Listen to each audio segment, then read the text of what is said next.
అపోస్తుల కార్యములు 2వ అధ్యాయము 42వ వచనం చదువుదాం. అపోస్తుల కార్యములు book of Acts chapter 2 verse 42.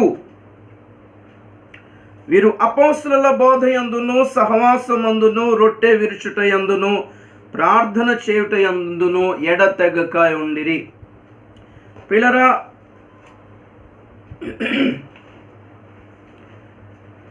ఒక పాపి రక్షణ పొందిన తర్వాత ఒక సంఘంలో చేర్చబడాల్సిన అవసరం ఉంది.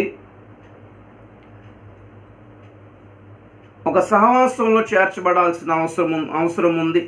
భవిష్యత్తులో అతను ఎలా ఉండాలని మనం కోరుకుంటున్నామో దాన్ని బట్టే. ఉదాహరణకి మన ఇంట్లో పిల్లల్ని స్కూల్కి జాయిన్ చేసే ఏజ్ వచ్చింది. ఏ స్కూల్లో జాయిన్ చేస్తాం? అడ్డదిడ్డమైన స్కూల్లో అయితే జాయిన్ చేయం కదా. ఎడ్యుకేషన్ బాగుండాలి, సిలబస్ బాగుండాలి, ఫ్యాకల్టీ బాగుండాలి, అంతే కదా. ఒక పిల్లోడిని హాస్టల్లో జాయిన్ చేయడానికి మనం వెళ్ళాం. అక్కడ ఖచ్చితంగా రకరకాలైన పిల్లలు ఉంటారు. అల్లరి చిల్లరి పిల్లలు ఉంటారు, సినిమా కబుర్లు చెప్పుకునే పిల్లలు ఉంటారు, కాలేజీలో కూడా డ్రగ్ ఎడిక్ట్స్ ఉంటారు, తాగుబోతులు ఉంటారు. మనం ఎప్పుడైతే మన పిల్లల్ని జాయిన్ చేస్తుంటామో హాస్టల్లో, ఖచ్చితంగా పిల్లలకి ఏం చెప్తామంటే, బాగా చదువుకున్న వాళ్ళతో ఉండరా నాయనా అని. అక్కడ పిల్లలు బాగా చదువుకునే వాళ్ళు ఉంటారు, ఐఏఎస్ కోసం ప్రిపేర్ అయ్యే వాళ్ళు ఉంటారు, చాలా డీసెంట్గా కనిపించే వాళ్ళు ఉంటారు, సిగరెట్లు మందులు అలవాటు లేని పిల్లలు ఉంటారు. అప్పుడు మనం పిల్లల్ని విడిచిపెట్టేటప్పుడు ఒక మాట అంటాం, వీళ్ళతో ఉండరా, మంచోళ్ళు ఉన్నారు, బాగున్నారు, వీళ్ళు బాగా చదువుకుంటున్నట్టున్నారు, వీళ్ళతోనే సహవాసం కలిగి ఉండు, వాళ్ళతోనే ఉండు నాన్న అని అంటాం జనరల్గా. సేమ్ యాజ్ ఆత్మీయ జీవితంలో కూడా ఇది వర్తిస్తుంది ప్రియులారా.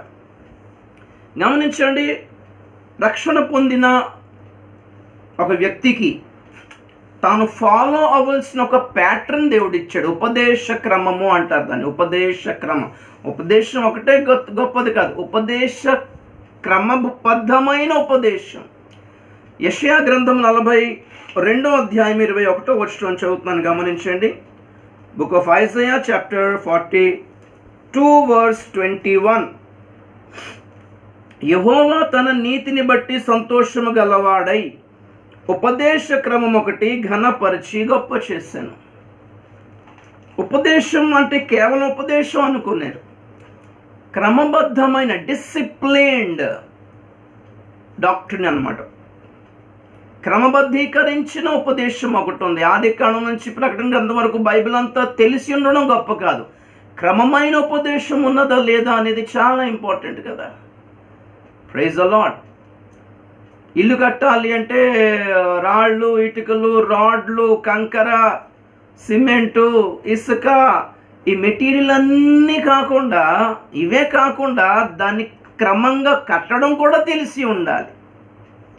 మనం ధనవంతులం కాబట్టి మెటీరియల్ అంతా సప్లై చేసేసుకోవచ్చు, తీసుకుని ఇంట్లో పెట్టవచ్చు, కానీ కట్టలేం కదా. సో మెటీరియల్ అనేది ఉపదేశం అయితే కట్టడం దాని కొలత ప్రకారంగా కట్టడం అనేది క్రమానికి గుర్తుగా ఉంది.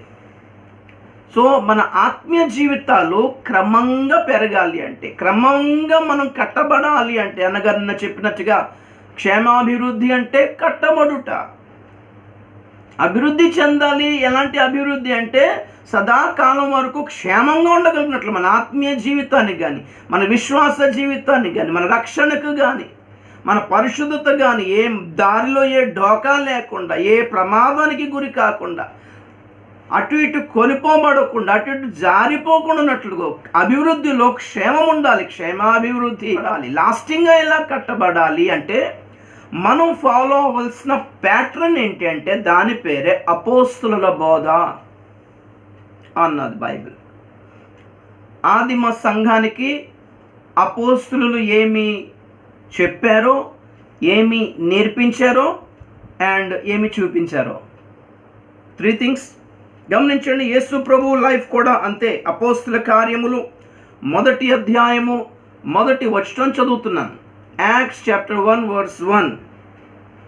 ఓ థియోఫిలా, యేసు తాను ఏర్పరచుకొనిన అపోస్తులకు పరిశుద్ధాత్మ ద్వారా ఆజ్ఞాపించిన తర్వాత ఆయన పరమునకు చేర్చుకొనబడిన దినము వరకు ఆయన చేయుటకును బోధించుటకును ఆరంభించిన వాటన్నిటిని గూర్చిన మొదట గ్రంథమును రచించి తిని. గమనించండి ఈ మాట, ఆయన చేయుటకును బోధించుటకును. What did Jesus teach? యేసు ప్రభు ఏమి బోధించాడు? బోధించడం ఉందా, చేయడం ఉందా? ఆయన చేయుటకును బోధించుటకును మొదలుపెట్టాడు. What he did the same he preached, he టీచ్డ్. ఆయన చేసిన దాన్నే బోధించాడు. సో అపోస్తుల బోధ not only means only preaching. అపోస్తుల బోధలో బోధ మాత్రమే కాదు, వాళ్ళ జీవితాలు కూడా ఉన్నాయి. పెంతెకోస్తు దినమున 120 మంది ప్రార్థన చేస్తుండగా వారి మీదకి వచ్చిన పరిశుద్ధాత్మ ద్వారా సంఘ స్థాపన మొదలైంది. ఆ రోజు 120 మంది మీదకి వచ్చిన పరిశుద్ధాత్మ నింపుదల, అభిషేకం ద్వారా అపోస్తులైన పేతురు చెప్పిన సువార్త ద్వారా ఆ రోజు రక్షించబడిన 3,000 మంది, బాప్తిజం తీసుకున్న 3,000 మంది వీరితో చేర్చబడిరి. ఎవరితో? 120 మందితో ఈ 3,000 మంది చేర్చబడిరి. Praise the lord. ఇప్పుడు వీళ్ళందరికీ అపోస్తులైన పేతురు కొన్ని విషయాలు చెప్తున్నాడు. కొన్ని చెప్పాడు, కొన్ని చేశారు. చెప్పింది కూడా బోధయే, చేసింది కూడా బోధయే. చెప్పలేదు కదా అని మాట మాత్రం అనుకోవద్దు. ఎందుకంటే వాళ్ళ లైఫే మనకి ఎగ్జాంపులరీగా ప్రభు అనుగ్రహించాడు. ఈ అపోస్తుల కార్యములు 2వ అధ్యాయము 38వ వచనం నుండి 47వ వచనం వరకు గనక మనం చదివినట్లయితే అక్కడ కొన్ని ప్రాముఖ్యమైన పాయింట్స్ మనకు కనిపిస్తున్నాయి. అందులో ఈ 8 పాయింట్స్ ఒకసారి గుర్తుపట్టండి. నంబర్ 1 ఆయన ఏమన్నాడంటే, మీరు నంబర్ 1 మారు మనసు పొందాలి. నంబర్ 2 మీరు యేసుక్రీస్తు నామములో బాప్తిజం తీసుకోవాలి. నంబర్ 3 అప్పుడు మీరు పరిశుద్ధాత్మ పొందుకుంటారు. నంబర్ 4 ఆ తర్వాత మీరు మూర్ఖులకు ఈ తరము వారికి వేరే రక్షణ పొందండి అన్నాడు. గమనించండి, ఒక సాధారణ యావరేజ్ క్రిస్టియన్, ఒక నిజమైన క్రైస్తవుడు కలిగి ఉండాల్సిన 4 లక్షణాలు ఇవి. మొన్నటి రోజున మనం సేవకుడు కలిగి ఉండాల్సిన 4 అర్హతలు చెప్పాను చూసారా? అలాగే ఒక మినిమం యావరేజ్ క్రిస్టియన్, నిజంగా అతడు క్రైస్తవుడు అని చెప్పబడాలి అంటే, అతడు నిజంగా సంఘంలో చేర్చబడాలి అని చెప్పడానికి ఈ 4 ఉండాలి. నంబర్ 1 మార్మన్స్ పొందాలి. నంబర్ 2 నీళ్ళలో బాప్తిజం తీసుకోవాలి. నంబర్ 3 పరిశుద్ధాత్మ పొందుకుంటూ ఉండాలి. అండ్ నంబర్ 4 మూర్ఖులకు ఇతరము వారికి వేరవ్వాలి. ఓకే, ఈ 4 సెగ్మెంట్స్ సక్సెస్ఫుల్గా కంప్లీట్ చేసిన వాడు మిగిలిన 4 దాంట్లో స్థిరంగా ఉండాలంట. నంబర్ 1 ఏంటది? అపోస్తుల బోధలో, సహవాసములో, రొట్టె విరుచుటలో, ప్రార్థన చేయుటలో ఎడతెగక ఉండిరి. గమనించండి, ఈ 42వ వచనంలో 4 పాయింట్స్. వాళ్ళ అపోస్తుల బోధ యందును ఎవరు వారు అంటే ఎవరు? మార్మన్స్ పొంది బాప్తిజం తీసుకొని పరిశుద్ధాత్మ పొందుకొని లోకానికి వేరుగా బ్రతుకుతున్న వాళ్ళు దేంట్లో ఉండి ఫాలో అవ్వాలి అని అంటే, నంబర్ 1 అపోస్తుల బోధ అంటే ఏ బోధ అయితే ఏదైతే ఉందండి బైబిల్లోంచి తీసి చెప్తున్నారు అనేటట్టు కాదు. అపోస్తుల బోధలో ఉండాలి నంబర్ 1. అపోస్తుల సహవాసంలో ఉండాలి నంబర్ 2. అపోస్తులతోనే రొట్టె విరుచుట యందు పాలు పొందాలి నంబర్ 3. అపోస్తులతో ప్రార్థనలో ఉండాలి నంబర్ 4. Praise the lord. ఎడతెగక ఉండిరి, ప్రభు రాకడ వరకు ఉండిరి. ఏ బోధను ఫాలో అవ్వాలి? ఏది కరెక్ట్ అండి? ఇంతమంది ఇన్ని వాక్యాలు చెప్తున్నారు సార్, ఇంతమంది ఇన్ని ప్రసంగాలు చేస్తున్నారండి, ఈయన ఇది అంటాడు, ఆయన అదంటాడండి, ఏది వినాలో ఏది వినకూడదు అర్థం కావట్లేదండి, చిరాకు వస్తుందండి, మానేద్దాం అనుకుంటున్నానండి, చర్చి మానేద్దాం అనుకుంటున్నానండి అన్న వాళ్ళు చాలామంది ఉన్నారు. నాకు ఫోన్ చేసిన వాళ్ళు కూడా ఉన్నారు.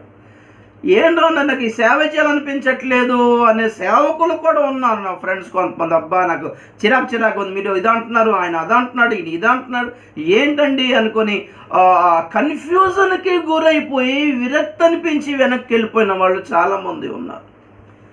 వాళ్ళందరికీ చెప్పేది ఏంటంటే, మీరు ఫాలో అవ్వాల్సిన ప్యాటర్న్ ఏంటి అంటే అపోస్తలుల బోధ. ఏదైనా కొత్త ప్రాంతానికి వెళ్ళాము, అక్కడ ఏ చర్చికి వెళ్ళాలి అనే క్వశ్చన్ చాలా మనకు కామన్ కదా. అపోస్తుల సహవాసము, బల్ల ఎక్కడ తీసుకోవాలండి అనే క్వశ్చన్ కూడా కామనే. అపోస్తుల సహవాసములోని రొట్టె.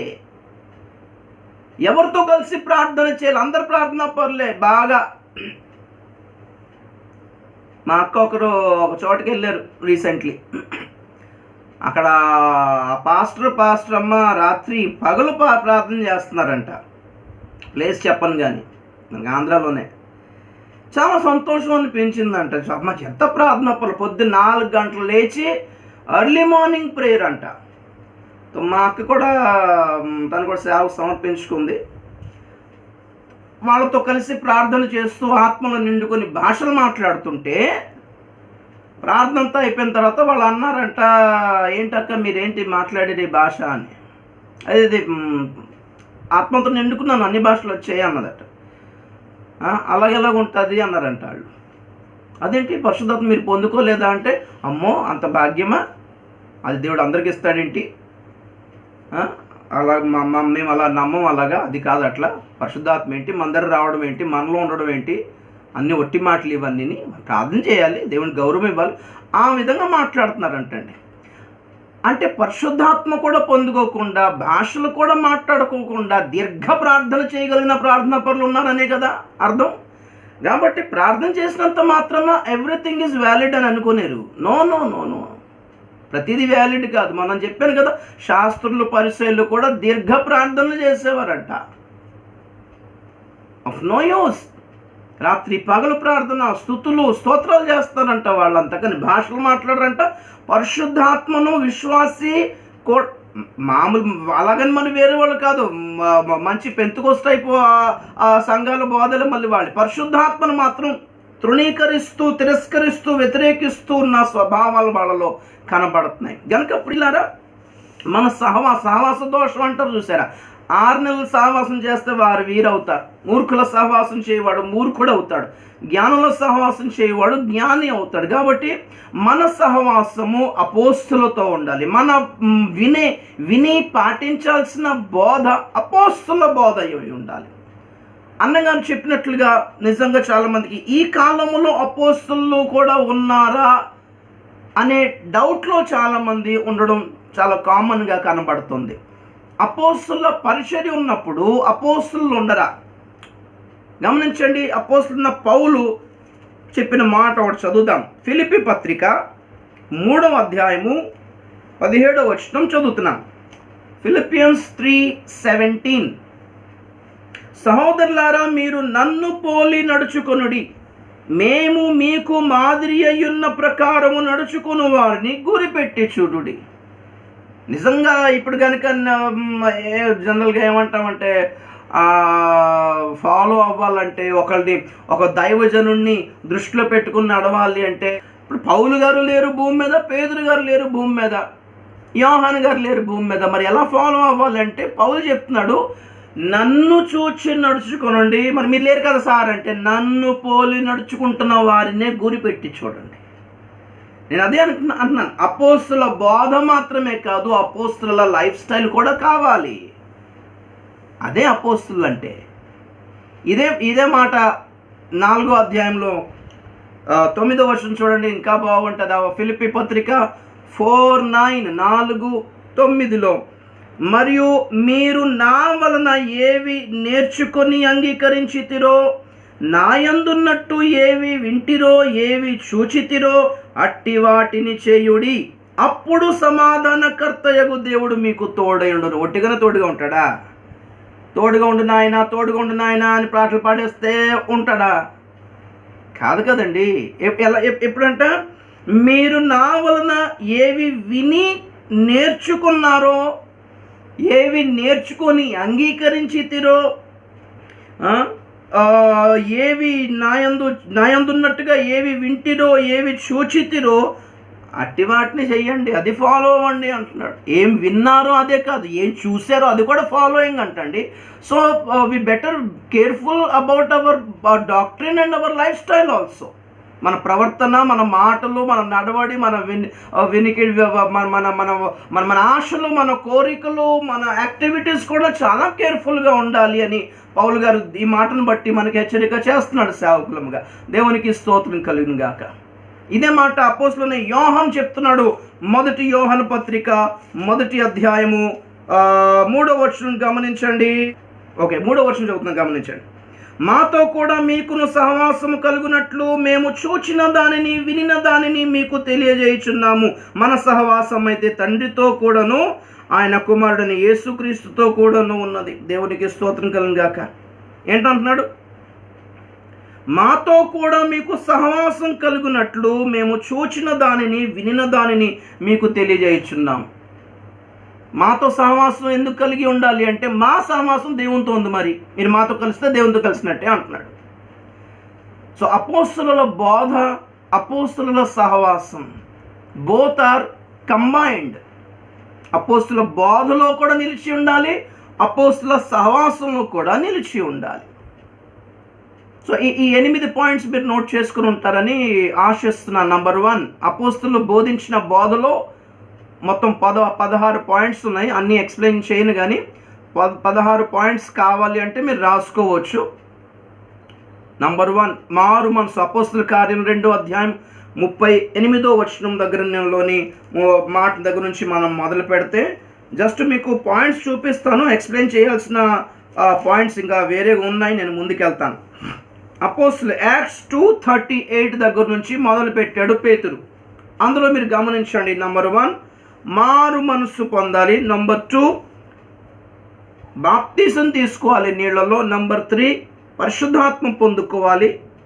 ఓకే, 40వ వచనములో వేరుపాటు జీవితం. మీరు మూర్ఖులకు ఈ తరము వారికి వేరైతేనే రక్షణ అంటండి. ఓకే, మారుమనసు పొందినప్పుడు రక్షణ పొందుతారనే మాట అనలేదు. బాప్తిసం తర్వాత కూడా రక్షణ వచ్చేసింది అనలేదు. పరిశుద్ధాత్మ పొందిన తర్వాత కూడా అనలేదు. కానీ 4వదిగా మనము గనక ఈ మూర్ఖులకు, ఈ వక్రజనానికి, వంకర తరానికి, వాళ్ళ అడ్డదిడ్డమైన అలవాట్లకి, సాంప్రదాయాలకి వేరయ్యాము అంటేనే అసలు రక్షణ పొందినట్టుగా అక్కడ శాంక్షన్ అయినట్టు, అది కన్ఫర్మ్ అయినట్టు. అంటే మన మారుమనసు వ్యాలిడే, బాప్తిసం వ్యాలిడే, పొందింది పరిశుద్ధాత్మయే వ్యాలిడ్ అని అర్థం. ఒకవేళ వ్యాలిడ్ కాలేదనుకోండి, ఏ క్రైస్తవుడైతే లోకంతో కలిసిపోయి, లోక మాలిన్యంలో కలిసిపోయి జీవిస్తూ స్టిల్ క్రిస్టియన్ అని ఫీల్ అవుతున్నాడో, maybe he may be a Christian, nominal Christian, but he is not saved. అతను రక్షింపబడలేదు మాత్రం.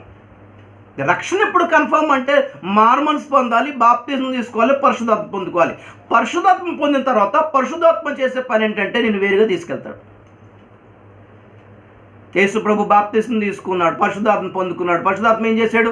అరణ్యములోనికి కొనిపోబడెను. బాప్తిసం ఇచ్చి యోహాను పరిశుద్ధాత్మ పొందుకొని అరణ్యములోనికి కొనిపోబడెను. లోకానికి వేరుపాటు జీవితం ఎంత నలిగినతో దాంతో కూడినదో, కొన్నిసార్లు ఎంత ఒంటరి పోరాటమో, ఎంత శ్రమతో కూడినదో, ఎన్ని నిందల అవమానాలతో కూడినదో, ఈ అనుభవాలన్నీ అరణ్యానికి గుర్తు ప్రియులారా. అపోస్తలుల 7:48 అరణ్యమందున్న సంఘము అంటాడు ఇశ్రాయేలుని. ఐగుప్తు నుంచి బయటపడి తెల్లారగానే కనాన్ చేరలేదు కదా, మధ్యలో చేసిన యాత్ర అంతా అరణ్య యాత్రే కదా.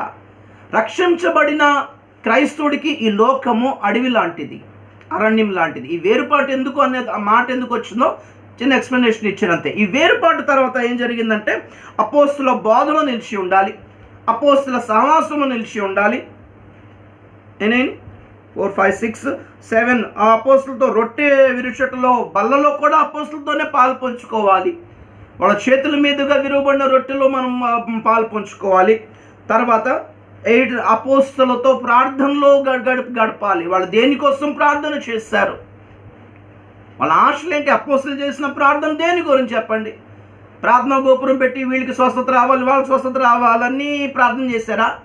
ప్రార్థన రిక్వెస్ట్లు తీసుకుని వాళ్ళకి ఉద్యోగం అంట, వీళ్ళకి జాబ్ అంట, వీళ్ళకి సంతానం అంట, వీళ్ళకి ఇదంట అని ప్రార్థన చేశారు. ఒక్క వచనం చూపించండి అపోస్తలులు కానీ ఇలాంటి ప్రేయర్ రిక్వెస్ట్లు తీసుకొని ప్రేయర్ టవర్ పెట్టి వీటి కోసం ప్రార్థన చేసినట్టుగా చూపించండి ఒకసారి. అపోస్తలులు స్వస్థతలు చేశారు, అద్భుతాలు చేశారు, జనాల అవసరాలు కూడా అవసరాలు తీర్చబడ్డాయి. బట్ పనిగొట్టుకొని దీనికోసం తలబాదుకొని ప్రార్థన చేసి దేవుణ్ణి బుర్రతున్న సంఘటనలు అయితే లేవు. మరి వాళ్ళు దేనికోసం ప్రార్థన చేశారు అనేది చాలా ఇంపార్టెంట్. దీనికోసం ప్రార్థన చేయమని అనేది చాలా ఇంపార్టెంట్. పౌలైతే ఎఫెసీ సంఘంతో అంటాడు, జనాల మనోనేత్రాలు తెరవబడి అసలు దేవుడు మనల్ని పిలిచిన పిలుపు వల్లనైనా నిరీక్షణ ఏంటో వీళ్ళకి అర్థం కావాలని నేను నా ప్రార్థనని యందు కృతజ్ఞతాస్తుతులు చెల్లిస్తున్నాను అంటాడు. తండ్రి అయిన దేవుని యొక్క మనస్సును ఆయనను ఎరుగుట యందు జ్ఞానమును ప్రత్యక్షతను గల మనస్సు సంఘానికి రావాలని నా అనుదిన ప్రార్థన చేస్తున్నాను అంటున్నాడు పౌలు. దేనికోసం ప్రార్థన? దేనికోసం? ఎపఫ్రాని పొగిడాడు పౌలు. దేనికోసం ప్రార్థన చేస్తున్నాడు? పోరాడుతాడు. ఎందుకు అంటే దేవుని చిత్తమేంటో సంఘానికి తెలియాలి ప్రభువా, వీళ్ళు సంపూర్ణం అవ్వాలి ప్రభువా. వాళ్ళ ప్రార్థన అంతే ఇదే. అపోస్తులతో కలిసి మనం ప్రార్థన చేస్తే ఆ మంట, ఆ వైరాగ్యము, ఆ వ్యాలిడ్ ప్రేయర్ పాయింట్స్ మనకు వస్తాయి. Praise the Lord. సరే, 43వ వచనం దగ్గర చదివితే మహత్కార్యములు సూచక క్రియలు అన్నాడు. అపోస్తుల బోధలో 9వ పాయింట్ ఇదే. Signs and wonders. స్వస్థతల గురించి మేము చెప్పినప్పుడు స్వస్థతల గురించి ఊరికే పెద్ద ఇది అవ్వకండి అని చెప్పినంత మాత్రాన స్వస్థతలకు వ్యతిరేకులు ఇంకా మా పరిచర్లో దేవుడు ఘనమైన స్వస్థతలు చేశాడండి. మృతులు కూడా లేచిన సందర్భాలు ఉన్నాయి, గ్రుడ్డివారు చూచిన సందర్భాలు ఉన్నాయి. డబ్బా ఒకటే కొట్టుకోము, అంతే తేడా. ఎందుకంటే ఒక వ్యక్తి స్వస్థత పొందినంత మాత్రం అతనికి పరలోకం గ్యారంటీ కాదు కదా. మా లక్ష్యము ఒకటి శారీరక స్వస్థత కాదు, ఆత్మీయ రక్షణ, పరిపూర్ణత కదా. దాని గురించి దాన్నే హైలైట్ చేస్తున్నాం, దాన్నే గణపరుస్తున్నాం. ఆ ఉపదేశ క్రమాన్ని ప్రభు గణపరిచాడు. ఆ మహిమ గల రాజ్యంలోకి చేరుటయే, మహిమను సంపాదించుకున్నటయే లక్ష్యం గనుక మేము కూడా దానినే ఘనపరుస్తున్నాం. ప్రియులారా, దేవుడు మాకు అవసరాలు తీర్చలేదా? మాకు భూములు ఇవ్వలేదా? మాకు స్థలాలు ఇవ్వలేదా? మాకు కార్లు ఇవ్వలేదా? మాకు డబ్బులు ఇవ్వట్లేదా? ప్రతిరోజు ప్రతి క్షణము భూ సంబంధమైన ఆశీర్వాదాలతో దేవుడు దీవిస్తానన్నాడు, కానీ దాన్ని మేము హైలైట్ చేయలేదు, అంతే తేడా. ఎందుకంటే వీటిని సంపాదించుకొని పరలోకం వెళ్తామని ఎక్కడ రాయబడలేదు కాబట్టి అన్నెసెసరీ విషయాన్ని ఎందుకు హైలైట్ చేయాలని పక్కన పెట్టాం. అపోస్తుల బోధతో పాటు ఆ జ్ఞానం కూడా దేవుడు ఇచ్చాడు, కామన్ సెన్స్ దేవుడు ఇచ్చాడు మాకు. అద్భుతాలు ఉన్నాయి, స్వస్థతలు ఉన్నాయి. కాకపోతే ఎవరికి చెయ్యాలి, ఎవరి కోసం ఇవ్వబడ్డాయి, ఎందుకు ఇవ్వబడ్డాయి? స్వస్థత చేసే సేవకులు కూడా పేషెంట్స్ అయి ఉన్నారు, వాళ్ళు మెడిసిన్స్ వేసుకుంటున్నారు, వాళ్ళు మెడికల్కి వెళ్తున్నారు. మరి ఇది ఎలాగ అంటారు? అబ్బో అందరికి స్వస్థత చేసి ఇది మాత్రం మెడికల్ శనాన్ని ఎక్కించుకుంటున్నాడు అని గేలి చేస్తున్నాడు ఉన్నారు. దానికి అవసరం ఉందా మీ దగ్గర? మేము చెప్పగలం. అద్భుతాలు ఉన్నాయి, స్వస్థతలు ఉన్నాయి, but there are some reasons.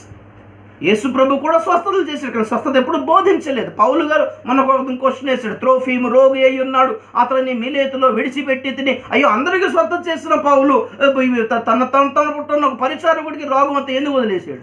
మరి దానికి ఆన్సర్ కావాలి కదా. హీలింగ్స్ ఉన్నాయి, మిరకల్స్ ఉన్నాయి, but there is a purpose.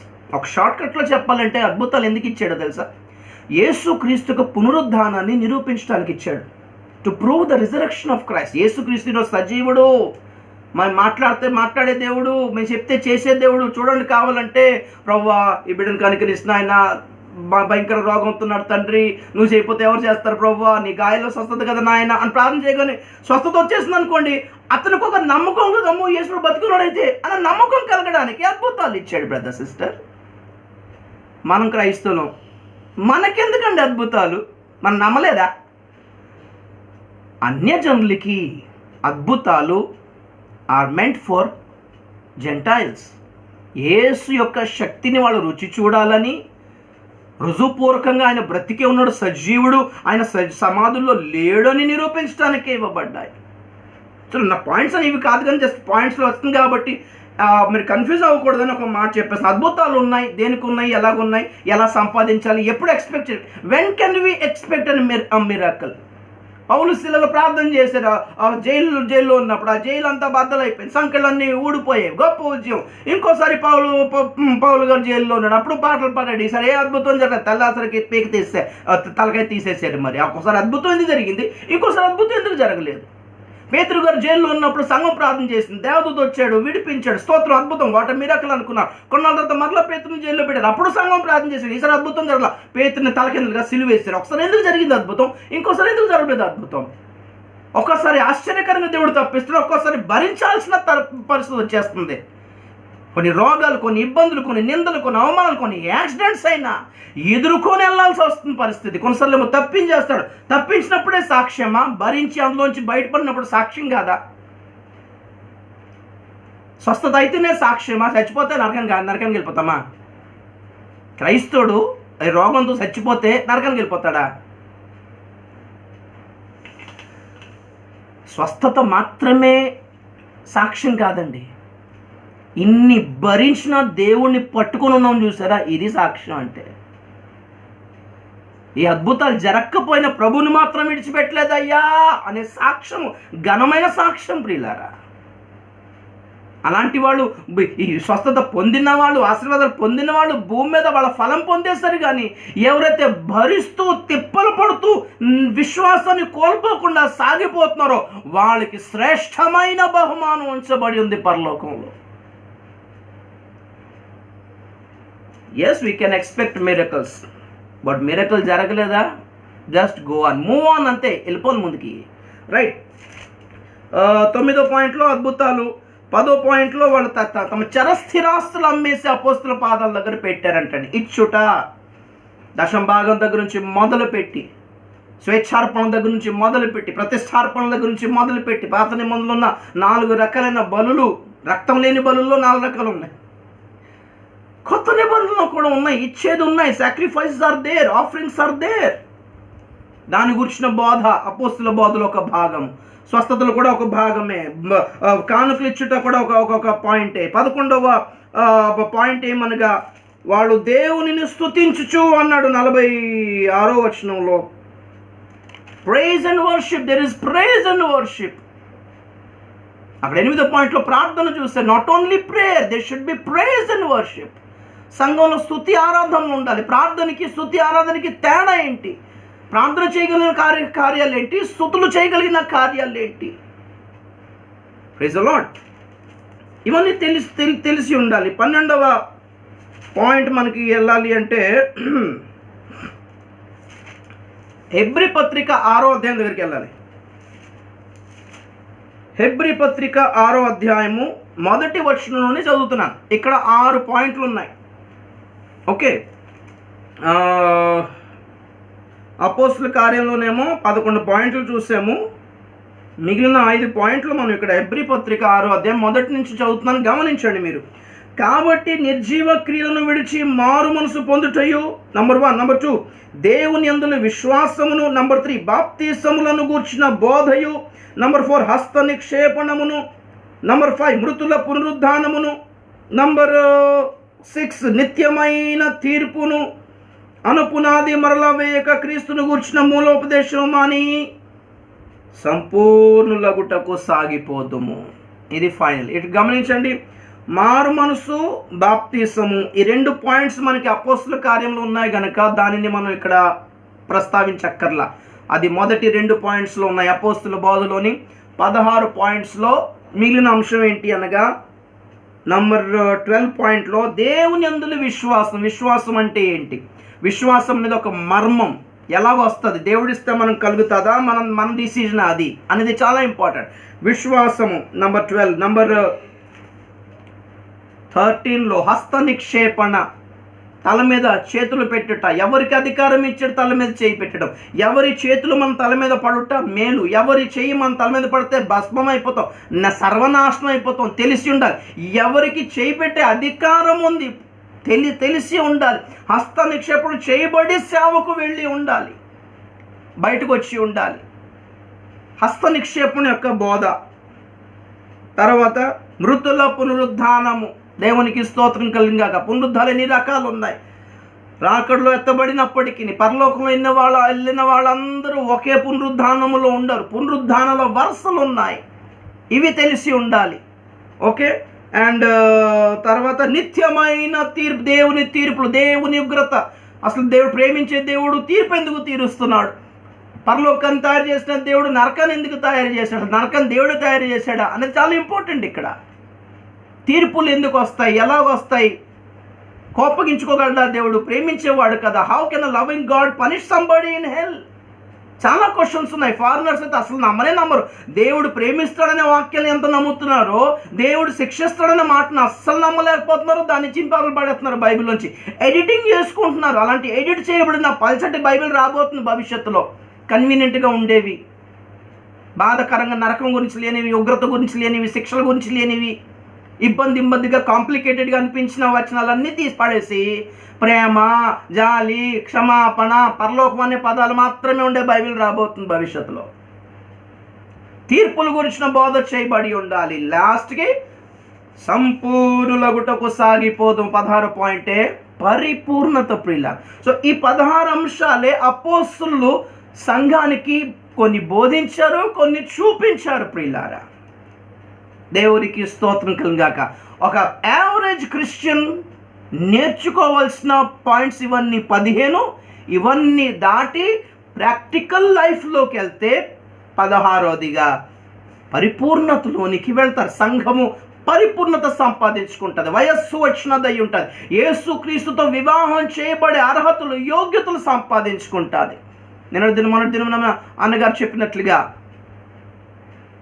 విశ్వాస విషయములను దేవుని కుమారుని గురించిన జ్ఞాన విషయంలో ఏకత్వం పొంది సంపూర్ణ పురుషుల మగు వరకు, అనగా క్రీస్తునకు కలిగిన సంపూర్ణతకు సమానమైన సంపూర్ణత కలవారు మగు వరకు ఆయన ఇలాగ నియమించడి సిస్టమ్ అంతా. అపోస్తలుల బోధను, ప్రవక్తల పరిచర్యను, సువార్థికుల పరిచర్యను, కాపరుల పరిచర్యలను, ఉపదేశకుల పరిచర్యను.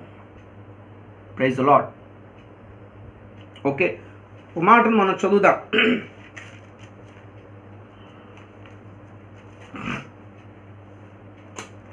ఈ బోధ ఈ ఉపదేశం అంతా కూడా ప్రియులారా అపోస్తులు ఆ సంఘానికి నేర్పించారు.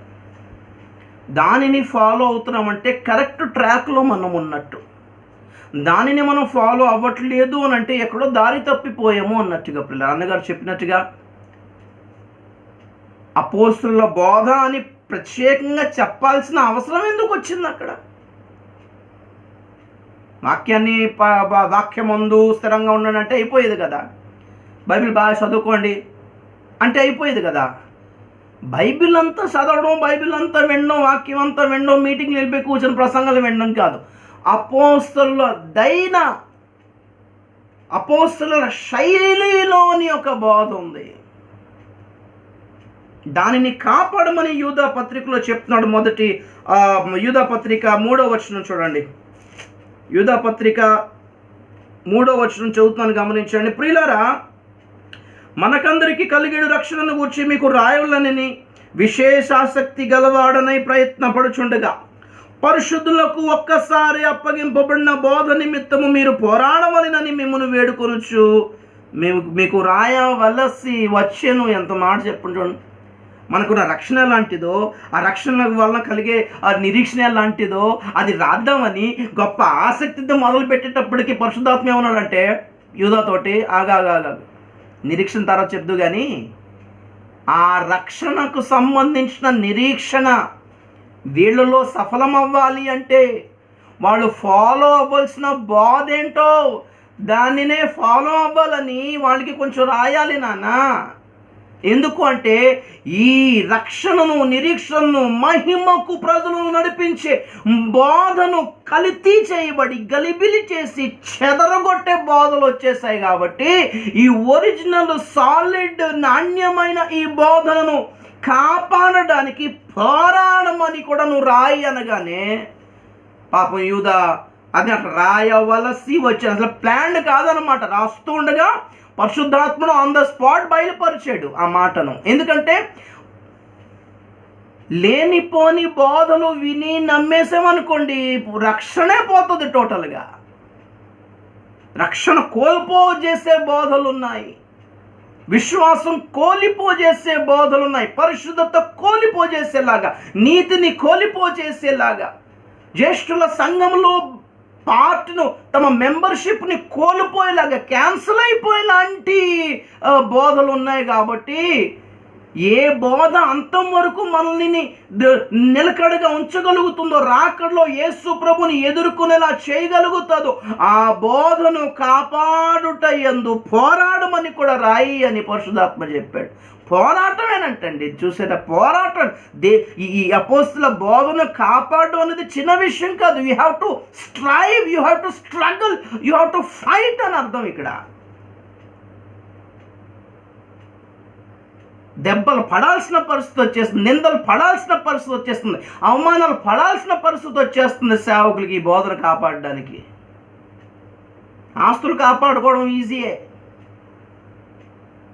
సంఘం కాపాడుకోవడం కూడా ఈజీ అయిపోతుంది. ఎవడెక్కడికి వెళ్ళకూడదని కొన్ని రూల్స్ పెట్టి విశ్వాసాలు బయటికి కదలకుండా చేసేవచ్చు. కొన్ని అవసరం అయితే ఇది బయటికి వెళ్ళవా నాశనం అయిపోతాను శపించేవచ్చు, పెద్ద విషయం ఉంది, ఆ భయానికనే ఉండిపోతారు. కానీ ఇవి కాపాడుకోవడం కంటే బోధన కాపాడడమే తల ప్రాణం తోక్కొచ్చేస్తుంది ఇక్కడ. Praise the lord. సో ఈ అపోస్తుల బోధకి గమనించండి, దాంట్లోంచి తప్పిపోతే వచ్చే పర్యవసానం ఒకటి చూపించి నేను అబద్ధ బోధలు ఏంటో చూపిస్తా. రోమపత్రిక 16వ అధ్యాయం దగ్గరికి ఒకసారి వెళ్దాం. రోమపత్రిక 16వ అధ్యాయము 17-18 చదువుతున్నారు. రోమన్స్ 16, 17, 18. సహోదరులారా, మీరు నేర్చుకున్న బోధకు వ్యతిరేకముగా భేదములను ఆటంకములను కలుగు చేయు వారిని కనిపెట్టి ఉండుడని మిమ్మును బతిమాలు కొనుచున్నాను. వారిలో నుండి తొలగిపోవుడి. మళ్ళీ చదువుతున్నానా? సహోదరులారా, మీరు నేర్చుకున్న బోధకు వ్యతిరేకముగా భేదములను ఆటంకములను కలుగు చేయు వారిని కనిపెట్టి ఉండుడి అని మిమ్మల్ని బతిమాలు కొనుచున్నాను. వారిలో నుండి తొలగిపోడు. చూసారా, సెంటెన్స్ మార్చాడు. అక్కడ ఫుల్ స్టాప్ ఇచ్చి సెంటెన్స్ మార్చి ఉన్నాడంటే, అయ్యా ముందుకెళ్ళే ముందు ఒక మాట, వారిలో నుండి బయటపడండి, తొలగిపోండి, వదిలేయండి. అటు సహవాసమైనా, అటు ప్రసంగికుడైనా, అటు ప్రీచర్ అయినా, ఎంత గనుడైనా, ఎంత స్వస్థత వరం కలిగిన వాళ్ళైనా, don't be afraid to leave them. మన ఆత్మీయ జీవితానికి దెబ్బతినేంత నమ్మకత్వం ఎందుకండి? లేదండి, నమ్మకంగా ఉంటామండి. కిడ్నీలు అమ్ముకొని, కళ్ళు పీకేసి అమ్ముకొని, రక్తం తీసేసి అమ్ముకొని హాస్పిటల్లో నమ్మకంగా వెళ్ళి ఏం చేస్తారు చెప్పండి? వారిలో నుండి తొలగిపోవుడి. అట్టివారు మన ప్రభు అయిన క్రీస్తుకు కాక తమ కడుపునకే దాసులు. వారు ఇంపైన మాటల వలన ఇచ్చకముల వలనను నిష్కపటుల మనసులను మోసపుచ్చుదురు. ఎలా మోసపుచ్చుతారట? ముద్దు మాటలు మాట్లాడి, ఇచ్చకపు మాటలు మాట్లాడి. ఎలాగొచ్చాడు సైతాన్ అవ్వమని ఎలా మోసం చేశాడు? అవునా అక్క, ఇలా జరిగిందా? అయ్యో అంత క్రూరమా దేవుడు, ఇది కూడా తిన్నెత్తలేడా మీకు? అయ్యా ఎంత మాట ఇది, అంత భయపెడుతున్నాడా మిమ్మల్ని, అంత బెదిరిస్తున్నాడా? అవునండి బెదిరిస్తున్నాడు. సినిమా చూడొద్దా అంటున్నాడు, ఇది తినొద్దా అంటున్నాడు, అటు వెళ్ళొద్దా అంటున్నాడు, పూలు పెట్టుకొని ఎత్తున్నాడు మా పాస్టర్, బెదిరిస్తున్నాడు అండి. ఇవి పెట్టుకుంటే కూడా నరకానికి వెళ్ళిపోతారా? ఇది నిజమా? ఎంత ముద్దుగా మాట్లాడితే అమ్మ పడిపోయింది చూడండి, ఒకసారి ఆలోచించండి. ముద్దుగా మాట్లాడి, బంగారంలాగా మాట్లాడి, తమ్మతో ఈడ్చుకొని వెళ్ళిపోయే క్రూరమైన తోడేళ్ళు వస్తారు అని పౌలు గారు ముందే చెప్పాడు ఈ మాటలన్నీ.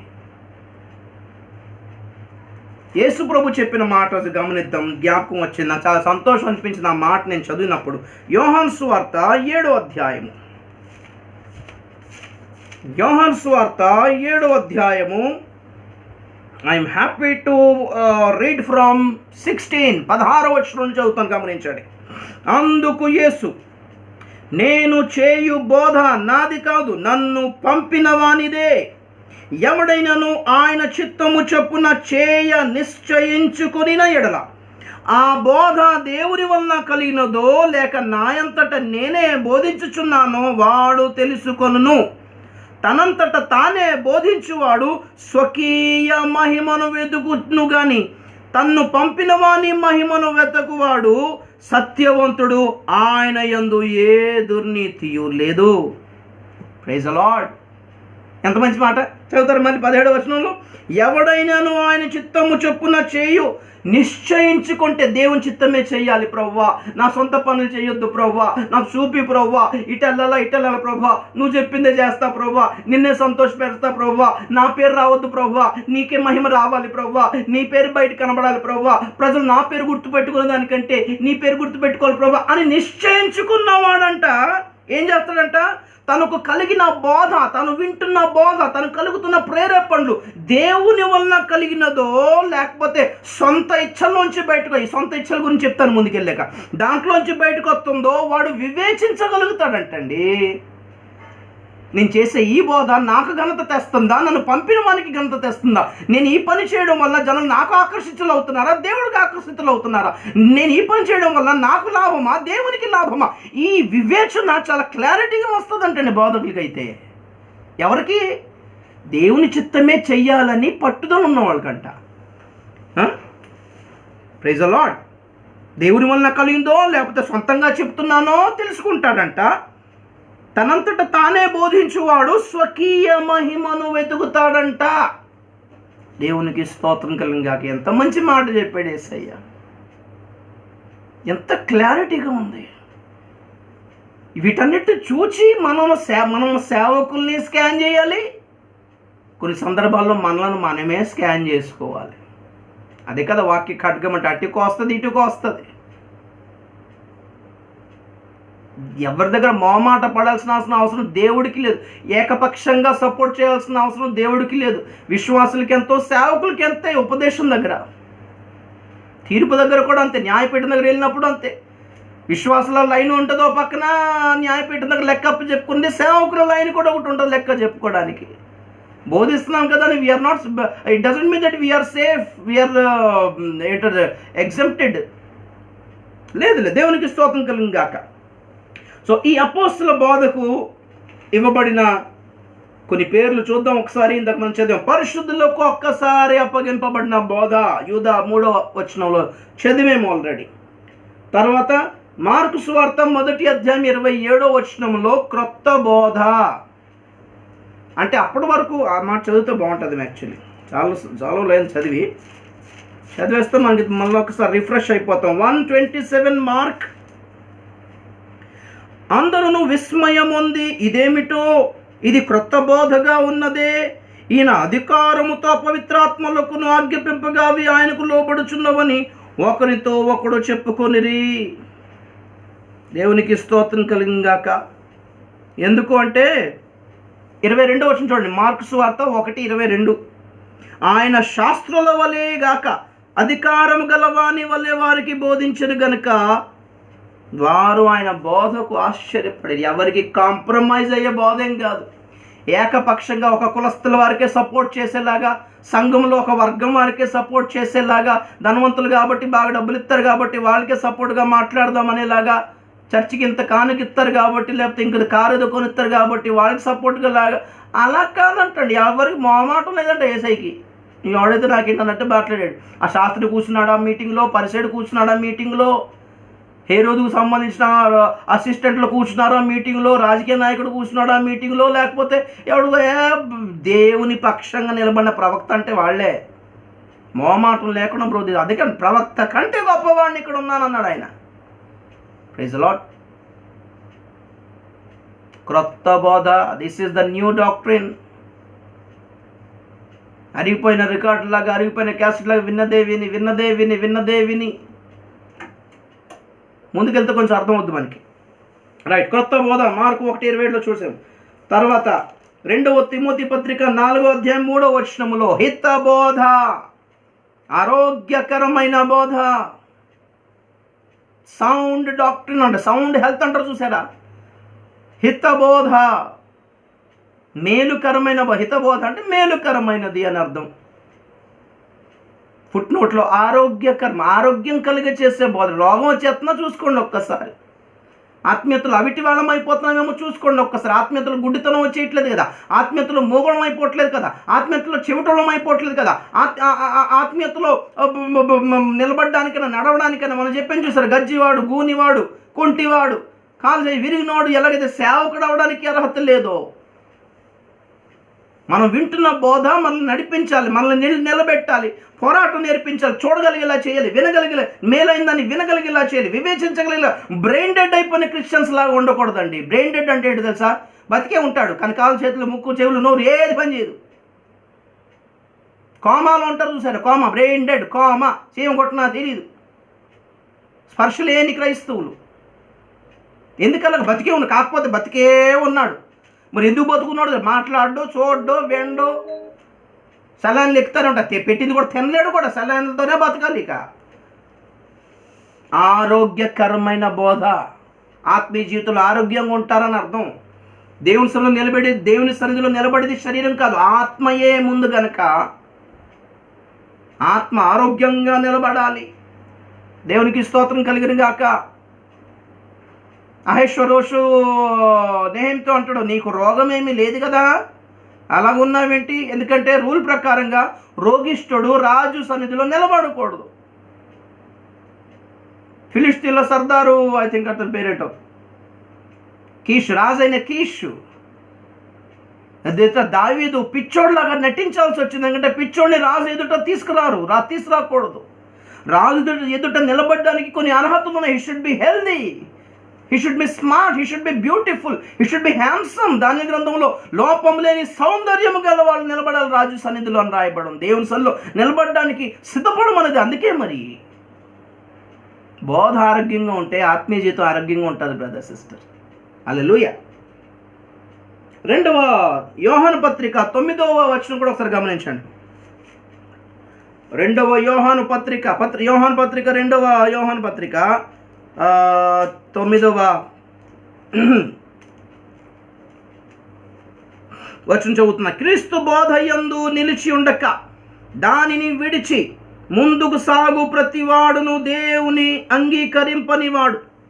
గమనించండి, క్రీస్తు బోధయందు నిలిచి ఉండక ఆ క్రీస్తు బోధను విడిచి ముందుకు సాగు ప్రతివాడును దేవుని అంగీకరింపనివాడు. ఆ బోధయందు నిలిచి ఉండువాడు తండ్రిని కుమారుని అంగీకరించువాడు. 10వ వచనం చాలా ఇంపార్టెంట్, గమనించండి.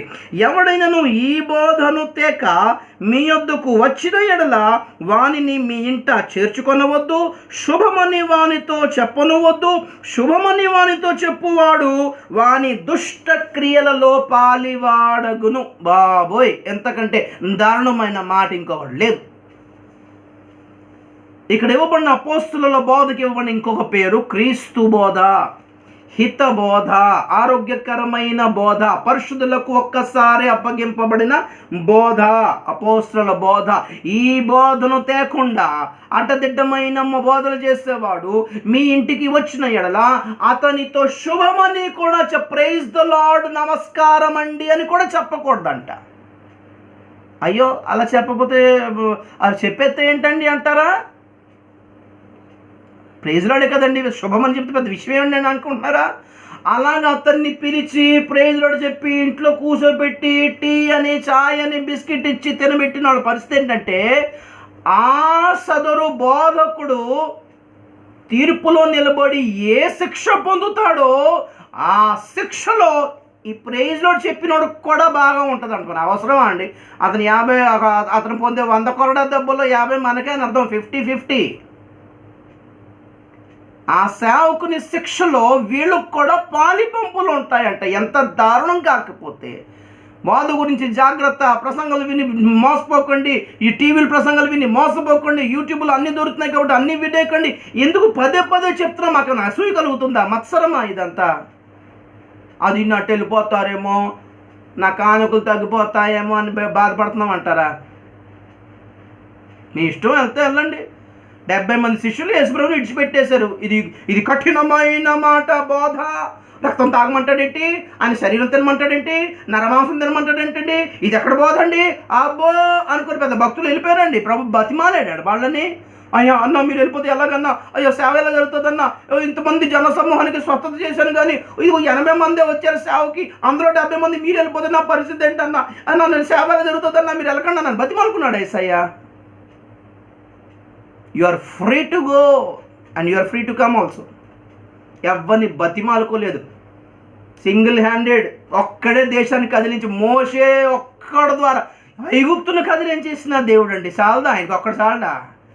ఒక్క గిద్యోను చాలనుకున్న ఒక గిద్యోన్తో ద్వారా 300 మందితో మిద్యానుల్ని గడగడలాడించేశాడు. అని ఒక్క 300తోటి నేను చేయగలిగితే ఒక్కడితో చేయలేనా అని మళ్ళీ సంసోన్ని ఒక్కడనే వాడుకొని ఫిలిష్తులందరినీ గడగడలాడించేశాడు. ఒక్కడు చాలు దేవుడికి. ఆయన మీకు నాకు ఈ భాగ్యం ఎందుకు ఇచ్చాడు? అది ఆయన కృప. ఈ పరిచర్య పొందినందున మేము కరుణింపబడ్డామని రుజువు బ్రదర్ సిస్టర్. అయ్యో పాపం పోన్లే పిల్లోడు అని దేవుడు పిలిచి సేవ ఇచ్చాడంట. మనకి కరుణింపబడ్డాం. అడుక్కు తినాల్సిన వాళ్ళమేమో ఎక్కడో దిక్కున ఈ కంపెనీలో ఆ కంపెనీలో ఈ గవర్నమెంట్ జాబ్ చేస్తే అక్కడ జాబ్ చేస్తే ఈడి జీతం ఎత్తడం ఆడి జీతం ఎత్తడం ఈ డబ్బుల కోసం ఆ డబ్బులు తిప్పలు పడదామేమో.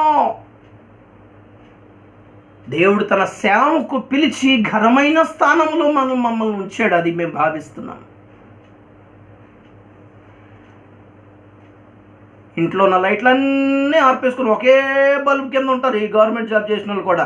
ఎందుకు అంటే 300 వచ్చిందండి బిల్లు, 300కే మేము 3000 కడుతున్నాం. ఇక్కడ పెద్ద కారు కొనుక్కొని బైక్ మీద వెళ్తారు, నడుచుకుంటూ వెళ్తారు. ఏమైందన్న పెట్రోల్ 80 అయిపోయిందన్న. ఎంత ఎత్తుంది? ఇది 50 ఎత్తుంది, నాకు 30 ఎత్తుంది. కానీ వేసుకుని తిరుగుతున్నాం మేము. మాకు భయం లేదు, దేవుడు చూసుకుంటాడని. నడిచిన దినాలు ఉన్నాయి, బైక్లో తిరిగిన దినాలు ఉన్నాయి, జనరల్ కంపార్ట్మెంట్ వెళ్ళిన దినాలు ఉన్నాయి, ఏసీలో వెళ్ళిన దినాలు ఉన్నాయి, విమానాలు కూడా ఉన్నాయి. ఆల్రౌండర్, ఫ్లెక్సిబుల్ అనమాట దేవునికి మేము. ప్రైజ్లో ఘనమై దేవుడు పిలిచి ఇచ్చిన పరిచర్య. పిల్లరా అసూయపడి మాత్రం ఆయన కారు ఉంది, ఈయన బిల్డింగ్ ఉంది అనాల్సిన పరిస్థితే లేదు. గుడిసెలోనైనా అభిషేకంతో నింపబడి ఉజ్జీవం రప్పించిన సందర్భాలు ఉన్నాయి మా జీవితాల్లో. అరిసి చెప్పిన సందర్భాలు ఉన్నాయి, మైక్ సిస్టంతో చెప్పిన సందర్భాలు ఉన్నాయి. అన్ని స్థితిలో మెప్పించుట ఎరుగుదుము, దేవుణ్ణి మెప్పించుట ఎరుగుదుము బ్రదర్ సిస్టర్. బోధన కాపాడాలి, ఉపదేశాన్ని కాపాడుతాం. ఉపదేశం కాపాడుకుంటే ఆ ఉపదేశాన్ని అంగీకరించిన సంఘాన్ని కాపాడుకోగలుగుతాం. ఎందుకంటే ప్రభు రాకడలో కొందరినైనా అక్కడ అప్పచెప్పాలి దేవుని సన్నిధిలో. వెళ్ళిపోయిన వాళ్ళని పోనే వాళ్ళంతే, ఎవరిని బతిమాలక్కర్లేదు, దానికోసం అంతకంటే ప్రార్థన కూడా చేయక్కర్లేదు. వాళ్ళు దేవుని కృపను పొందితిరా, వాళ్ళు నిలిచి ఉందురు. వెళ్ళిపోయిన వాళ్ళైనా సరే దేవుని కృపను పొందితిరా, ఎప్పటికైనా వత్తురు. మీరు బతిమాలుకోకండి ఎవరిని దయచేసి సేవకులుగా. దేవునికి స్తోత్రం కలిగిందాక. ఇప్పుడు చెప్దాం, ఇక్కడ అబద్ధ బోధల సంగతి వచ్చేద్దాం. హెబ్రీ పత్రిక 13వ అధ్యాయం 9వ వచనం దగ్గర మొదలు పెడదాం. How much is there?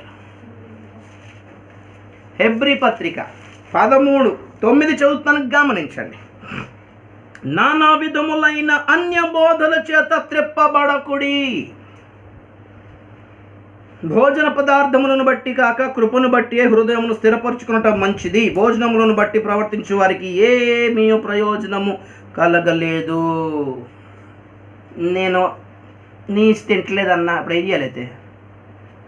మేము మటన్ తినమన్నా, సంతోషం. మాకు ఒరిసలో రండి, ఉల్లిపాయలు కూడా తినరు, వెల్లుల్లిపాయలు తినరు. అదేంటి పరలోకం వచ్చేది దానికి? జీవహింస పాపము. ఇక్కడ మ్యాటర్ ఇక్కడ భోజనాల గురించి కాదు, కానీ సందర్భం వచ్చింది కదా ఒక మాట అన్న. దేవుని స్తోత్రం కలిగిన కాక ఏం తింటేండి ఏం తినపోతేండి అది పెద్ద విషయం కాదు. కానీ బోధలు, నానా విధములైన బోధలు ఉన్నాయి, అన్య బోధలు ఉన్నాయి, వ్యతిరేక దిశకు నడిపించే బోధలు ఉన్నాయి.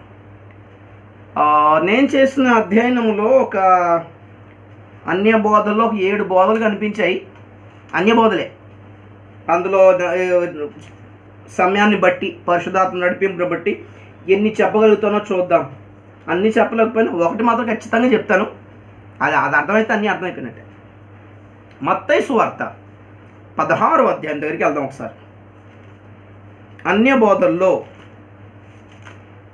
అబద్ధ బోధల్లోని మొదటి పాయింట్ మత్తయి సువార్త 16వ అధ్యాయం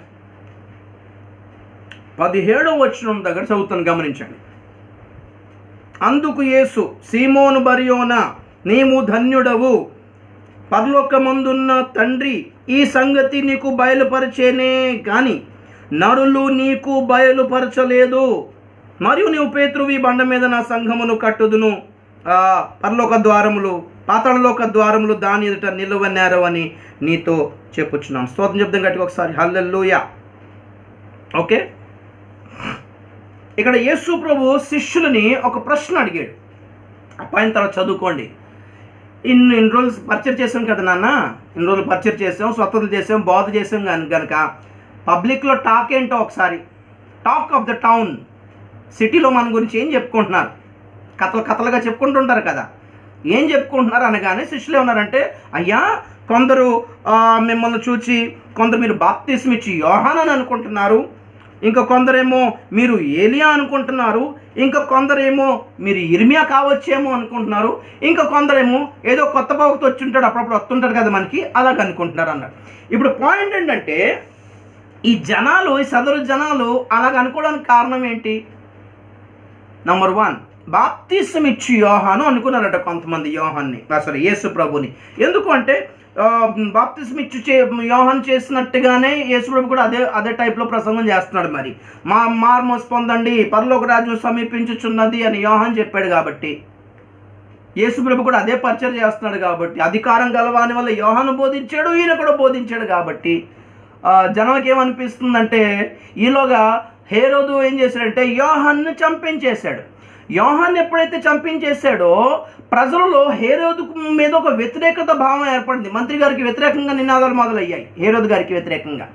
అప్పుడు హేరోదు ఏం చేశాడంటే, అయ్యో యోహాన్ని చంపితే ప్రజలు ఇలా రియాక్ట్ అవుతారు అనుకోలేదు నేను అనుకొని ఏం చేశాడు తెలుసా, ఈలోగా యేసు ప్రభు కూడా అలాగే బోధిస్తుండేసరికి ఈయన ఏం చేశాడంటే హేరోదు, ఇదిగో బాప్తిస్మ ఇచ్చి యోహాను మరలా లేచి బతుకొచ్చాడు అన్న మొదలుపెట్టాడు. దాన్ని అలాగా జిత్తులు మారి నక్కలాగా అలాగ అనుకూలంగా మార్చుకున్నాడు హేరోదు రాజు. నేను యోహాను చంపడం మేలైంది, ఇదిగో కొత్త యోహాను వచ్చాడు చూసారా, ఆ స్పిరిటే పనిచేస్తుంది ఆయనలో, యోహాను చచ్చిపోయి ఉండకపోతే ఈ అద్భుతం కనిపించేది కాదు కదా మీకు అని ప్రజల యొక్క మెప్పు తిరిగి సంపాదించడానికి ఈ యేసు ప్రభువే యోహానని హేరోదు చేసిన పబ్లిసిటీ అది. అందుకే కొందరు యోహాను అనుకున్నారు యేసు ప్రభుని. రెండోది ఏలియా అనుకున్నారు. ఎందుకు అంటే వాళ్ళ ప్రవక్తల లేఖనాలలో ఒక ప్రవచనం ఉంది, ఏలియా వస్తాడు మరలొక్కసారి అనేసరికి అమ్మో ఈయన ఏలియా కావచ్చు అనుకునే వాళ్ళు వచ్చేసారు. ఎందుకంటే యోహాను అడిగారు, నువ్వు ఏలియావా అంటే కాదన్నాడు. అయితే ఈ యేసు ప్రభు యోహాను కంటే గొప్పవాడు అన్నాడు కాబట్టి యేసు ప్రభు ఏలియా అయ్యి ఉంటాడు, ఆ స్పిరిటే పనిచేస్తుంది కావచ్చు అనుకున్నారు, ఏలియా స్పిరిట్ అనుకున్నారు. ఇర్మియాని ఎందుకు అనుకున్నారు? ఇర్మియా ఎప్పుడు చూసినా యెరూషలేము చుట్టూ తిరిగి మీరు మార్మోస్ పొందండి, ఇది యెహోవా వాక్కు, శిక్ష వస్తుంది చెప్పుకుంటా వెళ్తాడు కాబట్టి యేసు ప్రభు కూడా యెరూషలేము చూసి ఏడవడం, యెరూషలేమును మార్మోస్ పొందని చెప్పడం సరికి వీళ్ళేమనుకున్నారంటే ఇర్మియా టైప్లో ఉన్నది అదంతా, ఈ పరిచయం అంతా ఇర్మియా టైప్లో ఉన్నదే, ఇర్మియా స్పిరిట్ ఏమో అనుకున్నారు. ఇక మలాకి తర్వాత ఇశ్రాయేలుకి కొత్త ప్రవక్తలు ఎవరు లేరు, 400 సంవత్సరాలు అయింది. 400 సంవత్సరాల తర్వాత బాప్తిస్మ ఇచ్చి యోహాన్ని చూశాడు. ఆ తర్వాత యేసు ప్రభుని చూసేసరికి వీళ్ళు ఏమనుకున్నారంటే ఈ మోడర్న్ ఆధునిక తరానికి ఒక కొత్త ప్రవక్త వచ్చాడు అనుకున్నారు. ప్రభు అంటాడు శిష్యులతోటి, అది సరే నాయన మీరేమనుకుంటున్నారు, బాప్తిస్మ ఇచ్చి యోహాను అనుకుంటున్నారా? ఏ గ్రూపులో చేరిపోయారు మీరు? ఏలియా అనుకునే గ్రూపులో చేరారా, యోహాను గ్రూపులో చేరారా, ఇర్మియా గ్రూపులో చేరారా, ప్రవక్తల గ్రూపులో చేరారా అంటే అప్పుడు పేతురు అంటాడు, సజీవుడగు దేవుడి కుమారుడైన క్రీస్తు అనేసరికి షాక్ అయిపోయాడు ఒక్కసారి యేసయ్య. ఎందుకంటే యేసు క్రీస్తు తాను ఎప్పుడు దేవుని కుమారుడు అని డిక్లేర్ చేయలేదు, చెప్పలేదు. నంబర్ 1. నంబర్ 2, తానే క్రీస్తునని చెప్పలేదు. కానీ పేతురు ఈ మాట చెప్పేసరికి అప్పుడు ఒక్కసారి దేవునికి స్తోత్రం చెప్పాడేసా, తండ్రి నీకు స్తోత్రం నాయన, నాకు మ్యాటర్ అర్థమైంది. అప్పుడు పేతురు తన్న మాట ఏంటంటే, సీమోను మరియున నీవు ధన్యుడవు, ఈ మాట నీకు నరులు బయలుపరచలేదు, నరులు బోధించలేదు, పరలోకపు తండ్రియే నీకు బోధించారు. ఈ నరులు అనే మాట దగ్గర ఫుట్ నోట్లో ఏముంది? రక్త మాంసములు బోధించలేదు అని ఉంది. గమనించాలి, ఈ మాట చాలా ఇంపార్టెంట్. మీకు ఇది అర్థం అయితే కానీ ఏది అర్థం కాదు. మరి కొందరికి బైబిల్లో వారి రక్త మాంసాలే బోధిస్తున్నాయి, వాళ్ళకి దేవుడు బోధించిన బోధ వేరు. కొందరు సేవకులకి తమ రక్త మాంసం అంటే ఏంటి? బాడీ, శరీరమే కదా. నోవా కాలంలో ఉంటాడు, వారు తమ చెడుతనములో అక్రమమందు వారు నరమాత్రులై ఉన్నారు, శారీరులు అంటాడు ఫుట్ నోట్లో. ఇంగ్లీష్లో ఏంటిది? ఫ్లెష్ అండ్ బ్లడ్, రక్తము మాంసము. వీళ్ళు కొందరికి బైబిల్ వాళ్ళ శరీరమే బోధిస్తుంది, ఆత్మ అనుకునేరు కొంపదీసి. వాళ్ళకి అక్కడ యేసు ప్రభుని క్రీస్తుగా కాకుండా, యేసు ప్రభుని దేవుడుగా కాకుండా, యేసు ప్రభుని దేవుని కుమారుడుగా కాకుండా, రక్షకుడుగా కాకుండా, ఏ యోహానో, ఏ ఏలియానో, ఏ ప్రవక్తలో ఒకడు నార్మల్ కేటగిరీలో వాళ్ళు యేసు ప్రభుని అర్థం చేసుకోవడానికి కారణం ఏంటి? వాళ్ళ బాడీ వాళ్ళకి అది నేర్పించింది, వాళ్ళ శరీరం వాళ్ళకి అది నేర్పించింది. దేవుని ఆత్మ సంబంధమైన వాక్యాలను శరీర సంబంధంగా అర్థమయ్యేలా చేసేది రక్త మాంసాలే ప్రియులారా. ఇదే మాట పౌలు అన్నాడు, గమనించండి ఒక్కసారి. గలతీ పత్రిక 1వ అధ్యాయం 16వ వచనం చదువుతున్నాను. గలతీ పత్రిక 1:16 గలేషియన్స్ 15 నుంచి చదివితే బాగుంటుందేమో. ఆయనను తల్లి గర్భమునందు పడినది మొదలుకొని నన్ను ప్రత్యేకపరిచి తన కృప చేత నన్ను పిలిచిన దేవుడు, నేను అన్య జనులలో తన కుమారుని ప్రకటింపవలెనని ఆయనను నాయందు బయలుపరచనని గ్రహించినప్పుడు మనుష్యుల మాత్రులతో నేను సంప్రదించలేదు. నాకంటే ముందుగా నా అపోస్తుల దగ్గరకు కూడా నేను వెళ్ళలేదు. సోదం చెప్పడం గట్టిగా ఒకసారి. మనుషుల మాత్రులతో అన్న మాట దగ్గర మరలా ఫుట్ నోట్ చూడండి.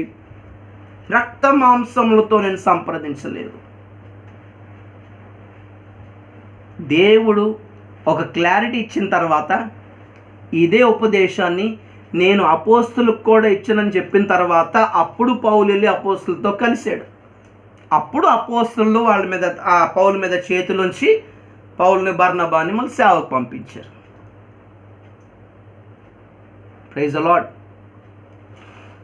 దేవుని ప్రణాళిక కొంతమందికి లౌకికంగా అర్థం అవుతుంది, కొంతమందికి ఆత్మీయంగా అర్థం అవుతుంది. నూతన యెరూషలేము పట్టణంలో బంగారం అన్నాడు, పరలోకంలో బంగారం ఏమి లేదే. మరి బంగారం అన్నాడు కదండి అంటే అదే. మరి యోహాను ఏమన్నాడు? స్వచ్ఛమైన స్ఫటికమును పోలిన శుద్ధ సువర్ణ, పోలికే ఛాయ మాత్రమే. పరలోకంలో బంగారం ఉందనుకోండి, అన్న నీకు రోడ్డు బంగారంతో కట్టాను బిడ్డలారా, నేను బంగారంతో ఇల్లు కట్టా బిడ్డలారా అంటే దుబాయ్లో, సౌదీ అరేబియాలో ఉన్న ముస్లింలు ఏమన్నాలి? మా లెట్రిన్ కూడా బంగారమేనండి, మీరు పెద్ద చెప్పేది ఏముందంటారు. మా టాయిలెట్ కూడా బంగారమే, మా కారు బంగారమే, మా చీపురు కట్ట బంగారమే. ఒరిస్సాలో రథయాత్ర జరిగినప్పుడు, పూరిలో రథయాత్ర జరిగితే రథం లాగుతారు చూసారా జగన్నాథుడిని, ఆ రథాన్ని ఊడ్చే చీపురు కట్ట బంగారం. కొందరి మంచాలు బంగారం, కంచాలు బంగారం, కంచం తినే కంచం బంగారం. మన రీసెంట్గా చూసాను, దుబాయ్లో కొన్ని స్వీట్స్ కూడా గోల్డ్ కోటింగ్ వేస్తారంట. కొన్ని పళ్ళు బంగారం. యేసులో కూడా అలాగే అద్ది పెడితే మాకు తెలుసండి, మా ఐడియానే అంటే ప్రభు అంటాడు, అసలు దేవుడు మీ కొరకు ఇవ్వాలనుకుంటున్నవి అవి కంటికి కనబడలేదు, చెవులకి వినబడలేదు, చెప్పిన జనాలకు అర్థం కాలేదు అన్నాడు. అంతే. భూమిలోని ఒక అద్భుతమైన ప్రకృతిని చూచి, అద్భుతమైన ఒక బిల్డింగ్ను చూచి, అద్భుతమైన అరేంజ్మెంట్స్ను చూచి వావ్ అనుకుని, అలాగే పరలోకంలో నూతన యెరూషలేమును కూడా చూచి వావ్ అనుకునే, వామ్మో మా జీవితంలో లాంటిది చూడలేదని అనేలాగా నివ్వెరపోయి ఆ నూతనమైన విషయాలను, పదార్థాలను అర్థం చేసుకోవడానికి ఒక యుగం పడుతుందేమోనండి పరలోకం వెళ్తే మనకి. అన్ని బైబిల్ని లౌకికంగా అర్థం చేసుకోవడానికి ప్రయత్నము చేయకుందుముగాక ప్రియులారా. సైంటిఫిక్గా బైబిల్ సైంటిఫిక్గా ఉండదు నమ్మా. మొదటి రోజున వెలుగు ఎక్కడి నుంచి వచ్చిందండి, 4వ రోజున సూర్యుడు వచ్చాడు కదా అని సైంటిఫిక్గా లేదు, కరెక్ట్ సైంటిఫిక్గా లేదండి. దేవుడికి అవసరం లేదు సైన్స్. గాడ్ ఎక్కి దూకితే నేను కింద పడతా, అది నాకు సైన్స్. దేవుడు ఎక్కి దూకితే పడతాడా కింద, అది ఆయన సైన్స్. అది నీళ్ళ మీద నడవడానికి నా వల్ల కాదు, మునిగుతా, అది నా సైన్స్. ఆయనే నడిచాడు, ఆయన మునగలేదు, మరి అది ఆయన సైన్స్. ఆయన సైన్స్ నమ్ముతావా, ఈ లోక సైన్స్ నమ్ముతావా? మీకు చిన్న ఎగ్జాంపుల్ చెప్పనా? Praise the Lord. అదే ప్రకటన గ్రంథం 21:18.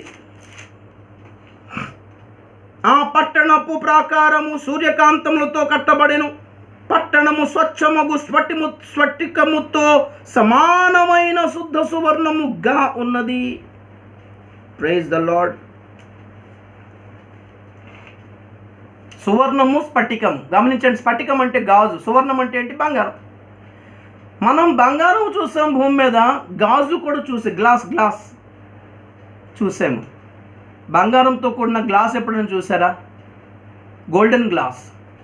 అంటే ఆ బంగారాన్ని ఎంత శుద్ధి చేశారంటే, ఎంత ప్యూరిఫై చేశారంటే, ఎంత శుద్ధి చేశారంటే అది ట్రాన్స్పేరెంట్గా అయిపోయిందని అర్థం. ఇటు నుంచి చూస్తే అటు కనపడుతుందని అర్థం. అర్థంలాగా అయిపోయింది. మరి పరలోకంలో బంగారం లేదు, గాజు లేదు. మళ్ళీ దాని అర్థాలు వేరు. Praise the Lord. పరలోక సంబంధం వస్తువుల అర్థాలు వేరండి. దాని లౌకికవాదులు కనుక చెప్తే పరలోకంలో బంగారం అంట, బంగారం రోడ్డు అంట, దాని మీద నడుస్తామంట, ముత్యాలంట, అమూల్యమైన బహుమూల్యమైన రత్నములతో పునాదులు చేశాడంట. వావ్. అది చూసి అర్థం చేసేసుకుంటే ఎలాగండి? మా భూమి మీద బాగా విన్నాం ప్రభు, ఇలాంటి బోలు చూసాం, చెప్తుంటే విన్నానులే అనేలా ఉండదు. మేము ఎక్స్ప్లెయిన్ చేసిన దానికంటే 1000 లక్ష కోట్ల రెట్లు వేరుగానే ఉంటాయి. ఇంకా అవసరం అయితే కొన్ని అర్థం చేసుకోవడానికి అలా చెప్పడం తప్ప. యోహాను అడుగుంటాడు, ప్రభువా మన భూమి మీద బంగారంలా కనపడుతుంది, దీని పేరేంటి ప్రభు అంటే, ప్రభు అంటాడు చెప్పేస్తాడండి, మరి వచ్చాక చూద్దులే, నీకు ఎలా కనపడింది అలాగే రాయి అంటే బంగారం లాగా ఉంది అని రాశాడు. ఇది నీలం నాకు కనపడుతుంది కదా, నీలం రంగు రాయి ఉంటుంది, అలాగే ఉందో నీలపు రాయి, యష్ము రాయి. అరే నిజంగా అవి కాదు. పరలోకం వెళ్తే దాని పేర్లు వేసే మనకి చెప్తాడు. హల్లెలూయా. అన్ని భూమి మీద ఉండగా చెప్పాడు, అక్కడి వరకు రావడానికే చెప్పాడు. బైబిల్లో ఇవ్వబడిన ఇన్ఫర్మేషన్ అంతా అక్కడికి మనం వెళ్ళేంత వరకే. అక్కడికి వెళ్ళిన తర్వాత ఆ లోపలే ఉందో మనం చూస్తే ఆయన్ని స్తుతించి ఈ ఘనమైన మహిమగల స్థలానికి తెచ్చినందుకు ఆయనను పొగుడుతూ ఆయన స్తుతించడానికి కొన్ని యుగాలు కూడా చాలవేమో బ్రదర్ సిస్టర్. మనల్ని ఆశ్చర్యపరచడంలో ఫెయిల్ అవ్వని దేవుడు, విఫలము కాని దేవుడు ఆయన. రక్త మాంసాల బోధలో బంగారం ఉంటుంది, డబ్బులు ఉంటాయి, ఆస్తులు ఉంటాయి, బిల్డింగ్లు ఉంటాయి. మీకు చిన్న ఎగ్జాంపుల్ చెప్పనా? ఆ నూతన యెరూషలేం పట్టణం యొక్క ఫౌండేషన్ చూశాడు అబ్రహాము. ఫౌండేషన్ చూసి బిల్డింగ్ని ఎవరన్నా అంచనా వేయగలడా? లేదు కదా. ఫౌండేషనే చూశాడు. ఫౌండేషన్ దేంతో చేశాడని బైబిల్ చెప్తుంది? 12 అమూల్యమైన రత్నములతో చేశాడు దాన్ని.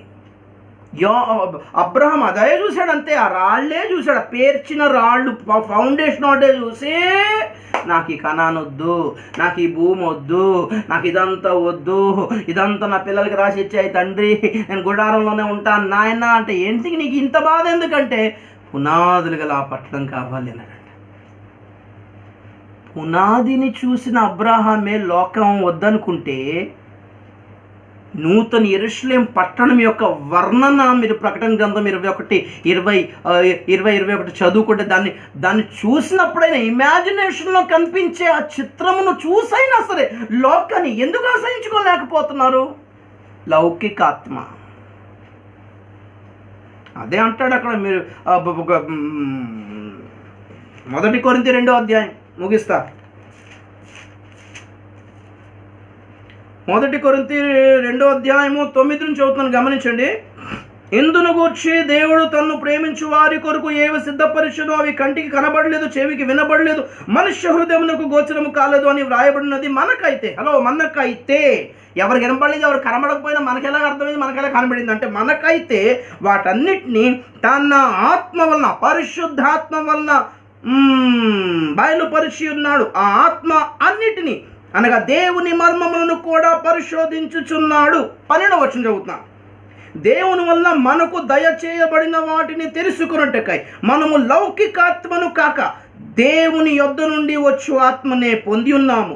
మనుషుల జ్ఞానము నేర్పే మాటలతో కాక, అంటే సైన్స్ నేర్పించే మాటలతో కాక, భూ సంబంధమైన సైంటిస్టులు సైన్స్ ప్రకారంగా నేర్పించే మాటలతో కాక, ఆత్మ సంబంధమైన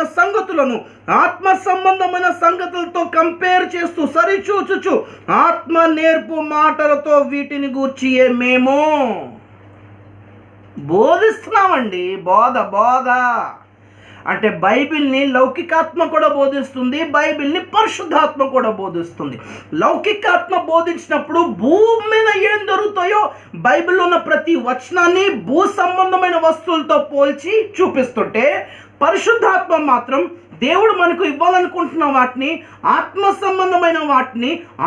సంబంధమైన వస్తువులతోనే కంపేర్ చేస్తూ బోధిస్తుందంట. ఏ ఆత్మను ఫాలో అవుతున్నాం మనం?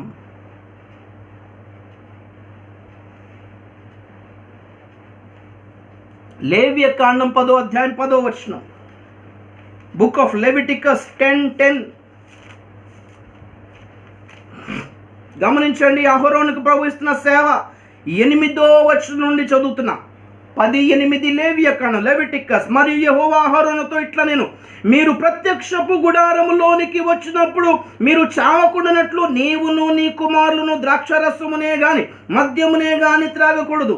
మీరు ప్రతిష్ఠింపబడిన దాని నుండి లౌకికమైన దానిని, అపవిత్రమైన దాని నుండి పవిత్రమైన దానిని వేరు చేయుటకును యెహోవా మోషే చేత ఇశ్రాయేలుకు ఆజ్ఞాపించిన సమస్త విధులను మీరు వారికి బోధించుటకు ఇది మీ తరతరములకు నిత్యమైన కట్టడా. యాజక పరిచర్య, ప్రధాన యాజక పరిచర్య, ధూపం వేసే పరిచర్య, బలులు అర్పించే పరిచర్య కాదు. అది మాత్రమే కాదు.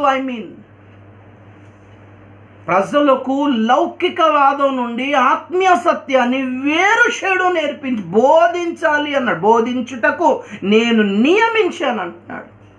ఏది లోక సంబంధమైంది, ఏది ఆత్మ సంబంధమైంది, ఏది పరిశుద్ధాత్మ సంబంధమైంది, ఏది భ్రమపరిచే ఆత్మ సంబంధమైంది, ఏది క్రీస్తు సంబంధమైంది, ఏది అబద్ధ క్రీస్తు సంబంధమైంది, ఎవరు నిజమైన ప్రవక్త, ఎవరు అబద్ధ ప్రవక్త, ఈ కంపారిజన్ ఈ డిస్టింగ్విషింగ్ అన్నమాట.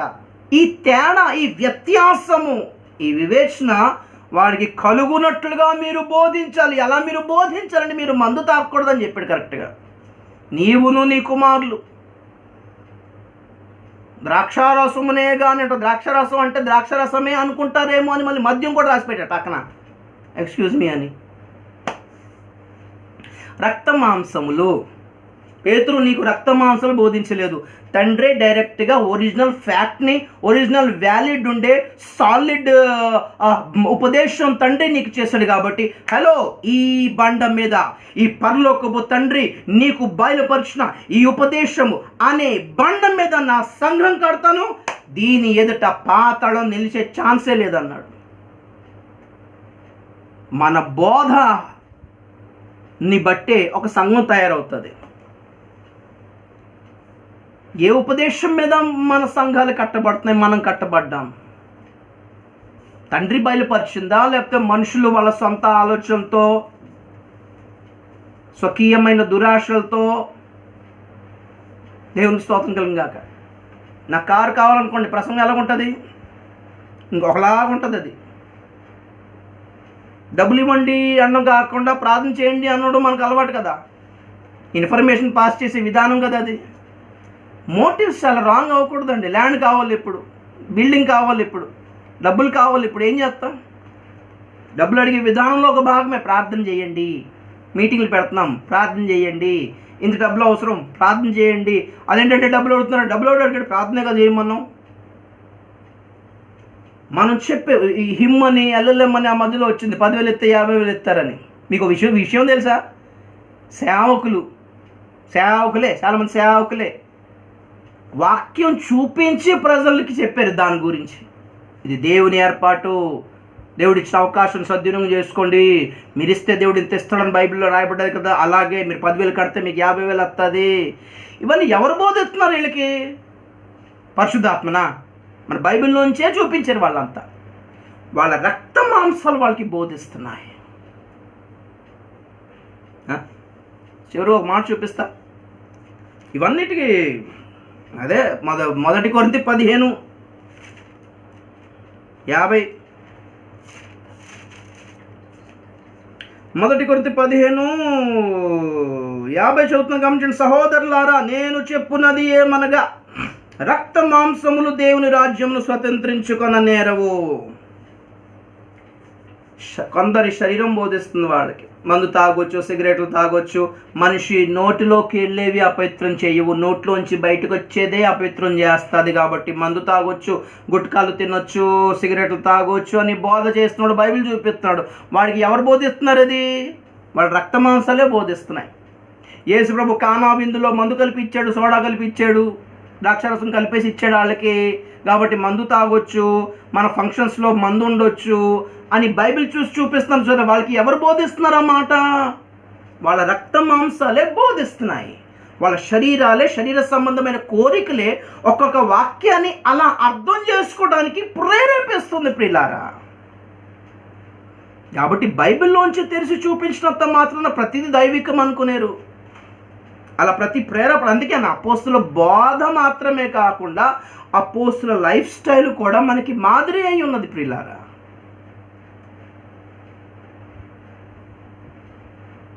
యేసు ప్రభు చేసినదే బోధించాడు.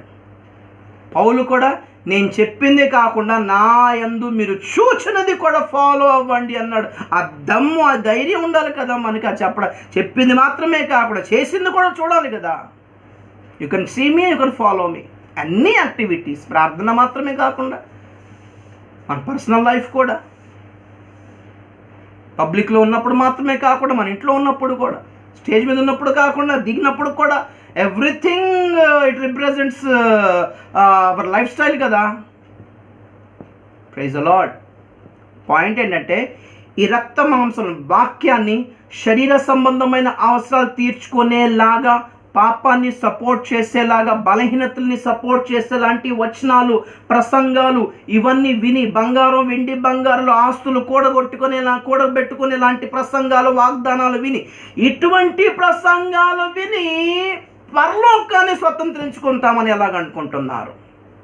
అదే అంట రక్త మాంసముల బోధ విని దేవునిలోకి వచ్చినాడు, క్రైస్తుడైన వాడు పరలోక రాజ్యాన్ని స్వతంత్రించుకోలేడు.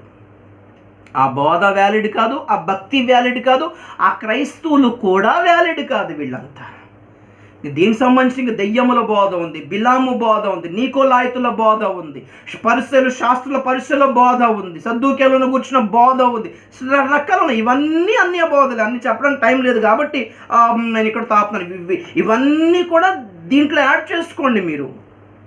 దెయ్యముల బోధ 1 తిమోతి 4:1, బిలాము బోధ ప్రకటన 2:14, నీకోలాయితుల బోధ ప్రకటన 2:14, యెజబెలు బోధ ప్రకటన 2:20, పరిసెలు సద్దూకేలు కూర్చున్న బోధ మత్తయి 16:12, అహీతోపేలు బోధ 2 సమూయేలు 17:1-4. వీటినన్నింటిని ఎక్స్ప్లెయిన్ చేయడానికి టైం లేదు సేవకులు కాబట్టి they can understand. I hope so. ఇదొకటి అర్థమైతే చాలు. కొంతమందికి శరీరమే బోధిస్తుంది, కొంతమందికి ఆత్మ బోధిస్తుంది. శరీరం బోధించిన వాడు లోకం కొరకే రెడీ అవుతున్నాడు. ఆత్మ ద్వారా బోధించబడిన వాడు ఆత్మ సంబంధమైన రాజ్యం కొరకు ప్రిపేర్ అవుతున్నాడు. ఫైనల్లీ ఒక వాక్యం అయితే చూపించేసి ముగించేటప్పుడు కొంచెం ఫైనల్లీ బాగుండాలి కదా. ఫైనల్ మాట యెషయా గ్రంథం 8వ అధ్యాయము 16, 20, 22 వరకు. 16వ వచనము 20 నుండి మళ్ళీ 22 వరకు నేను చదువుతున్నాను జాగ్రత్త. Book of Isaiah chapter 8 verse 16 and from 20 to 22. గమనించండి. ఈ ప్రమాణ వాక్యమును కట్టుము, ఈ బోధను ముద్రించి నా శిష్యులకు అప్పగింపుము. ఓకే, 20వ వచనం చదువుతున్నా.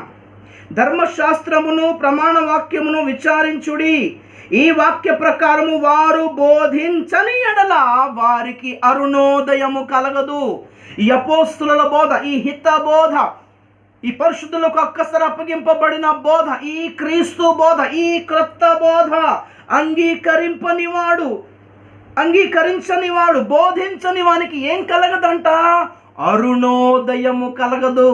ఉదయం వేరు, అరుణోదయం వేరు. తెలుసా మీకు? ఉదయం అంటే తెల్లారడం, అరుణోదయం అంటే డాన్, వేకోజామ్. వేకోజామ్లో వచ్చేది ఏంటి? వేకోచొక్క, మార్నింగ్ స్టార్. యేసు ప్రభు యొక్క రాకడికి గుర్తుగా ఉంది ప్రియులారా. ఈ బోధలో లేనివాడు, ఈ బోధ బోధించని వానికి రాకళ్ళు ఎత్తబడే అర్హత లేదు, అరుణోదయము కలగదు. మళ్ళీ ఏం కలుగుతుంది గమనించండి. అట్టివారు ఇబ్బంది పడుచు ఆకలి గొని దేశ సంచారము చేయుదురు. ఆకలి గొనుచు వారు కోపపడి తమ రాజు పేరను తమ దేవుని పేరను శాపములు పలుకుచు మీదు చూతురు. భూమి తట్టు తేరి చూడగా బాధలు, అంధకారమును, దుస్సాహమైన వేదనయు కలుగును. వారు గాఢాంధకారంలోనికి తోలివేయబడుదురు. మహాఘోరమైన శ్రమల కాలముతో పాటు మహాఘోరమైన నరకం ఉంటుంది వీళ్ళకని అర్థం. బోధకులు వీళ్ళు ఇలా బోధించలేదు గనక, వీళ్ళ బోధ నమ్మిన వాళ్ళ పరిస్థితి ఏంటి?